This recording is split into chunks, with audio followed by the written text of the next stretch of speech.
I really just have to have a moment for these bars. They're so good. Hi everyone, and welcome back to my kitchen. It is summertime, and for me, summertime means baking with fresh, sweet strawberries. Summertime is a great time of year to bake with strawberries, and these strawberry crumble bars are going to be your new favorite thing. I love this recipe so much because you can actually make it with either fresh or frozen strawberries, and you can also swap out for any fruit that you like. You can make these crumble bars with blueberries, boysenberries, cherries. Any fruit will be delicious. So our brown butter is all done. What a beauty. Amazing. Just like magic, you guys. Another reason why I love these bars so much is that the base of the bars and the topping are made from the same dough. So it's really easy to whip up at a moment's notice, and you can have these bars ready to enjoy in about an hour. Before I show you how to make these crumble bars, let's start by talking about the equipment and the ingredients that you need to make the recipe. We're gonna start by using a hand mixer and a large bowl to whip up our crumble base and topping. And then we're going to be baking it in an 8 by 8 inch brownie pan. This pan is great because it has really nice straight sides and corners, so it makes terrific bars. For our ingredients, we'll need just a handful of pantry staples. We have some all-purpose flour, a little bit of light brown sugar and granulated sugar, unsalted butter. We just need 1 large egg, a little bit of vanilla extract. We have salt, baking powder, and a little bit of cornstarch to help thicken up the strawberry filling. And of course, we have our fresh, juicy strawberries that are gonna be perfect for these bars. To make our crumble base, we're gonna start by adding our 2 sticks of room temperature butter to a large bowl. You definitely wanna make sure that your butter is at room temperature. If it's too cold, it won't incorporate nicely with the sugars, and you'll have like a chunky, clunky cookie base, and we want this to be nice and soft. We're gonna add our 1/2 cup of light brown sugar. You can also use dark brown sugar if that's all you have on hand. It will also work. And then we have a 1/2 cup of granulated sugar going in.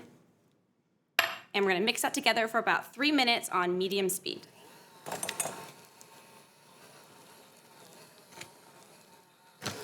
This is coming together really nicely. All that sugar is starting to dissolve into the butter, and it's going to be nice and light and fluffy, pale in color. I'm just gonna continue beating for about 1 more minute. Okay, that looks perfect. I'm gonna stop right there, and let me give you a little sneak peek of our bowl. You can see that the butter and sugars are all creamed together really nicely. It's light and fluffy. We're gonna go ahead and add our 1 large egg right into the bowl. And I'm also going to go ahead and add in our vanilla. I'm gonna mix this together just to get that egg and vanilla incorporated. You just wanna mix until all of those bright streaks of the orange yolk are gone. And your dough will start to look a little bit curdly, totally normal, don't worry. It's all gonna come back together nicely when you add in the dry ingredients. I don't see any more bits of egg yolk in there. I think that's perfect. Okay, that looks just perfect. I'm gonna stop right there, and I'm gonna set this aside for just a second so we can talk about our dry ingredients. We have our all-purpose flour here, and to that I'm gonna add a little bit of baking powder and a little bit of salt. And I'll just grab a whisk, stir this together really quickly just to get those ingredients combined.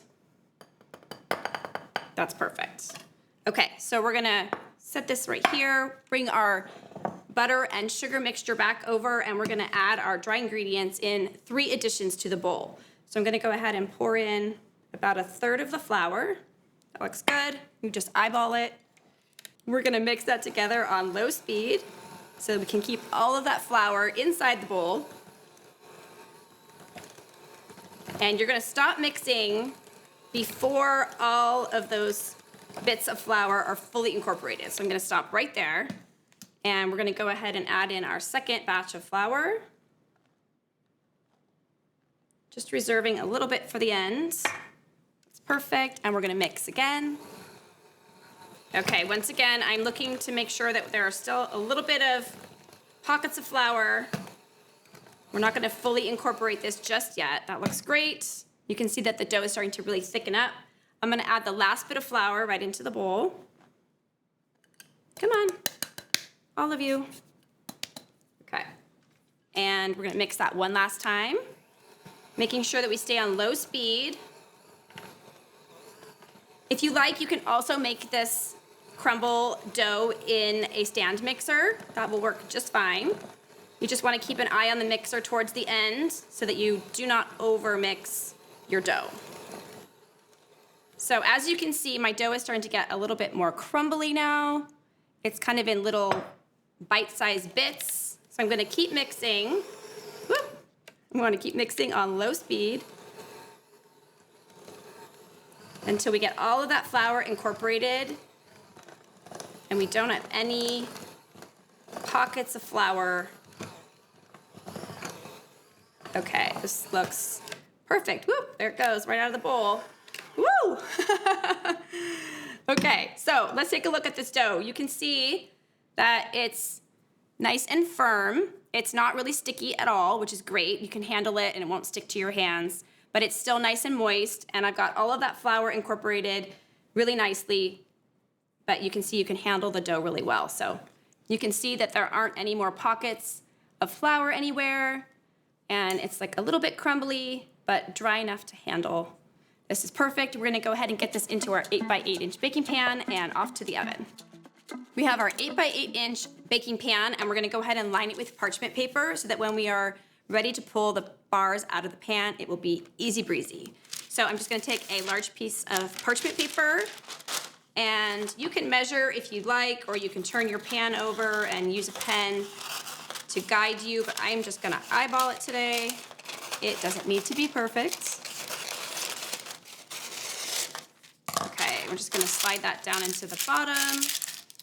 That is a perfect fit. And I'm gonna go ahead and do both sides today because we are filling the pan with a little bit of like a strawberry jam filling. It will tend to stick to the sides of the pan. And if you have the parchment paper liner, it will come out so much easier. So we're just gonna do the same thing on the opposite side.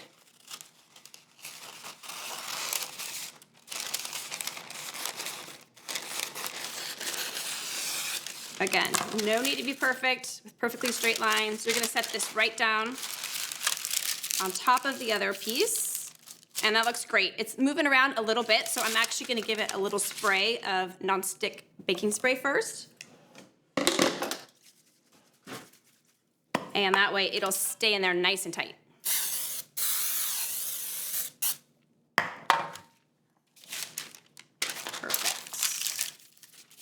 Yes, that's so much better. I'm gonna give it one more little spray here on the bottom.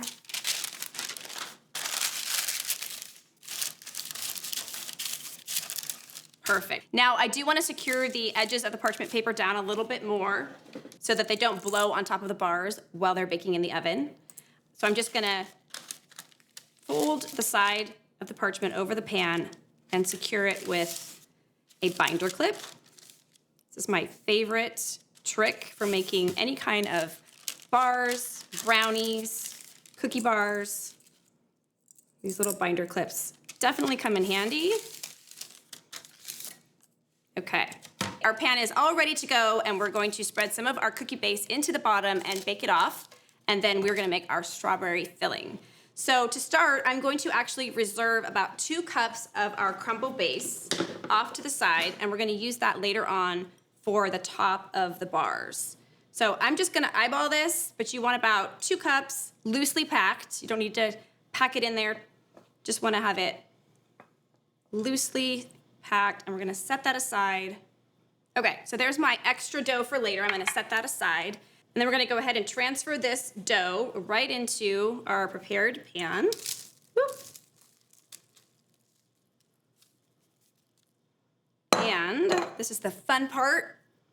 You're gonna use your nice clean hands and press that dough right into the corners of the pan while you're also leveling the top. So you wanna make it a nice, even layer for the base. And this dough should be nice and soft, really easy to work with. Just pressing it into the corners, making sure that it's level across the center. Doesn't need to be perfect, but if you're a type A like me, you can take the bottom of a measuring cup and use it to just press along the edges of the pan. It might stick just a little bit, but if it does, you can always spray the bottom of your measuring cup with a little bit of nonstick baking spray. But it should really just press in there nicely. And we're just trying to get a nice flat base for our cookie bars. Okay, that looks great. Again, no need for it to be perfect. We're gonna be covering up this base with a delicious strawberry pie filling. So excited for. Okay, there you go. So we're gonna bake this off at 350 degrees for about 12 to 14 minutes. While the base for our crumble bars is in the oven, we are gonna go ahead and get started on our strawberry filling. It actually tastes exactly like strawberry pie. I love it so much, but it's really easy to make. So we have about 2 cups of fresh strawberries. We're gonna clean those up and take off the tops. You have 2/3 of a cup of granulated sugar, 2 tablespoons of water, and 1 tablespoon of cornstarch to help really thicken it up. This strawberry pie filling is so delicious. It's a lot like a jam, so save a little bit of extra for your morning toast. So let's start by getting our strawberries ready. These have already been washed, but we're gonna go ahead and take all of the tops off. These are some really delicious, very fresh strawberries. Got them at the market the other day. I love strawberry season. It's my absolute favorite. We're gonna take our fresh strawberries, a little bit of water, the granulated sugar and cornstarch, and heat it up on the stovetop. Just gonna go ahead and add our 2 cups of strawberries to a medium-sized pot. Perfect. And we're gonna add our 2/3 of a cup of granulated sugar. We have 2 tablespoons of water and 1 tablespoon of cornstarch. We're just gonna stir this together in the pot, combining all of those ingredients, and we're gonna cook it over medium-low heat until it reaches a jam consistency. You'll wanna stay near the pot and babysit it just a little bit because you don't want that strawberry jam mixture that we're making here to burn on the bottom of the pan. So don't go too far away. And this process just takes about 8 to 10 minutes. The berries are gonna get nice and soft and release a lot more juice into the pot, and it's gonna smell amazing, just like strawberry pie. Our berries are starting to look really juicy. You can see that the liquid is turning a really beautiful pinkish red color, and my gosh, it smells delicious. This reminds me of my grandmother's strawberry pie that she used to make every summer, all summer long. It's one of my favorite recipes from when I was a child. The berries have really softened up now, and I'm gonna help speed things along just a little bit. We're gonna use a fork to go ahead in there and mash those berries. So we're really getting those juices released, and we're gonna get rid of all of those big chunks of berry and make it more of a jam consistency. You can use a fork, you could use a potato masher, you could just use your spatula, whatever is easiest. Just go ahead and mash them up. It smells like my grandmother's house when she would make strawberry pie. My favorites. Okay, those are looking pretty mashed, so we're gonna let that cook a little bit more. I'm gonna bump up the heat just a little bit, but I'm not gonna walk away from the stove, and I'm going to keep stirring. So we're bringing this berry mixture to a simmer, and that cornstarch is working right now to really thicken up this mixture. This works just as well if you use frozen berries. Just remember to omit the extra water. You won't need it. So you can make these bars any time of year using frozen berries. I'm gonna turn the heat down just a little bit because I think our berries are almost ready. It looks like our jam is just about ready, so we're gonna give it a test with a spoon. You're just gonna grab a little bit of the jam on the back of a spoon, and then you'll run your finger through it, and if it stays separated, you're good to go.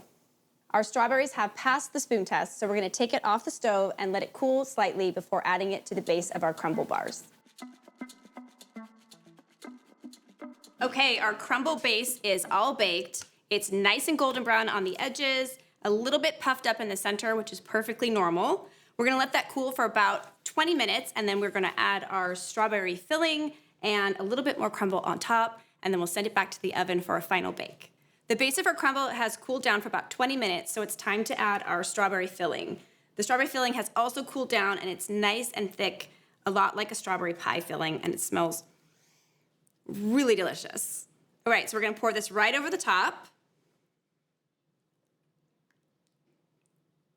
Perfect, and make sure you scrape down that bowl and get all of that yummy filling right over the top of your base. And we're just gonna spread that out all the way into the corners of the pan, making sure it's nice and level. Easy peasy, so simple. Okay, then we're gonna take our leftover top that we reserved earlier, and we're gonna just use our hands to make little patties of crumble. And we're gonna put that all throughout the top of our bars. So again, you just kind of use your hands and form them into like a little bit bigger than a quarter maybe. And you're gonna wanna flatten them out just a little bit and then place it right on top, very randomly over the top of the strawberry filling. Doesn't need to be perfect. It doesn't need to look that pretty at this stage because when they bake up, they will be really beautiful. The top of the crumble will get nice and golden brown, and you'll have little bits of that strawberry pie filling peeking through. And then we're gonna add a glaze on top too, which makes it even more delicious if you can imagine that. Okay, oop, that one's a little big. So you can just sort of use your dough to fill in little spaces. You can even use bigger pieces of dough if you're in a hurry and you just wanna get it all done at once. Just be sure you're leaving a little bit of space for that strawberry filling to peek through because it's so pretty when they're baked up. We have our crumble topping all placed on top of that strawberry filling. So we're gonna send this back to the oven and bake it at 350 degrees for about 45 minutes or until the top is golden brown and the strawberry filling is nice and set. Okay, our strawberry crumble bars are fresh out of the oven and they look amazing and they smell even better. It smells like a bakery in here, and like I said, it smells just like when I was a kid and my grandmother used to make strawberry pie. But these crumble bars are so much easier to make than pie, and you can make them in about an hour. So we're gonna let this cool completely, then we're gonna add a nice little drizzle of vanilla glaze and slice them up to serve. While our strawberry crumble bars are cooling, we're gonna make a really quick 2-ingredient glaze to put on top. So I've just got a little bit of powdered sugar here, and I'm going to sift it right into a bowl. When making this simple glaze, I always like to sift the powdered sugar first, just to make sure that it's free of any lumps or bumps. We want a nice, silky smooth vanilla glaze on top of our bars. Okay, that looks great. We just need a little bit of powdered sugar for this, and then we're gonna add a little bit of whole milk. I'm just gonna eyeball it. This is a very forgiving glaze. You can add more milk if it's too thick, and you can add more sugar if it's too thin. So we're just gonna give this a little whisk and work on getting that desired consistency. You can also add a little bit of lemon juice or orange juice to this mixture if you wanna give your bars a little bit of a citrus flavor. That would be really delicious. Okay, this is looking pretty thick, so I'm gonna add just a little bit more of our whole milk. Just a drizzle. Okay, this actually looks perfect. You can see that the glaze drizzles really nicely off of the whisk. That is so perfect. We are going to put this on top of our bars and slice them up. Our bars are nice and cool to the touch, so I'm going to go ahead and remove the little binder clips and set those aside. And then we will use that parchment paper overhang that we so perfectly set up to gently lift the bars out of the pan. Whoop. And ta-da! Oh, wow, look at this. I'm just peeling that parchment paper away from the bars. You might need to use a little offset spatula or a knife to help you out because this jam really loves to stick to the sides. But oh my gosh, those look so good. Okay, we're gonna add our drizzle on top. This is just really simple. I like to just use the whisk and have fun drizzling the glaze over the top. You can use a fork. You could put the glaze inside a little ramekin and pour it over, whatever you like to do, but we're just gonna go for it. and add a nice drizzle right to the top. You can use as much or as little of the glaze as you like. It's supposed to be messy. It's supposed to be fun. Don't try to be too perfect. You're just gonna lick your fingers and move along with your day. Okay, that's like a lot of glaze, but I like a good glaze, so that's perfect. We're gonna let that glaze sit for about 15 minutes and then they'll be ready to slice into squares. Our bars are ready and the icing on top is set, so we're gonna slice right into them. And I recommend using a very sharp knife. And our bars have not been chilled yet, but you can pop them in the refrigerator for an even cleaner slice. Oh boy, these are gonna be so good. Look at that delicious jam layer. Okay, wow, look at that. Look at that beautiful shortbread cookie base layer. And then we have that ribbon of the strawberry jam filling in the inside and more of that crumble on top and a beautiful drizzle of that vanilla icing. This is so good. I love this cookie bar so much. It's really versatile, like I said, so you can use any kind of fruit that you like. It's really delicious with cherries in the summertime too. These bars are great for taking along to a picnic or a family barbecue. Let's go ahead and slice them up a little bit more and try a bite. It's my favorite part of the day. We're gonna taste these strawberry crumble bars. I could already tell that I'm going to love these. They are a little bit on the soft side, so if you like your strawberry jam filling to be a little bit more firm, you can just pop them into the refrigerator for about an hour to set. Let's give these a try. They look so good.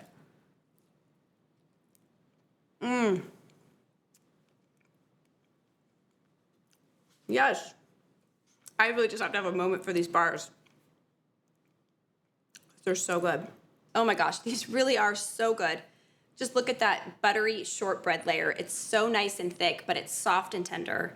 And that strawberry jam layer, I'm telling you, it tastes just like grandmother's pie. Okay, you're gonna love these bars as much as I do. I just know it. You can get the recipe down in the show notes, and please let me know what you think in the comments when you make them. Thanks for watching. I'll see you next time.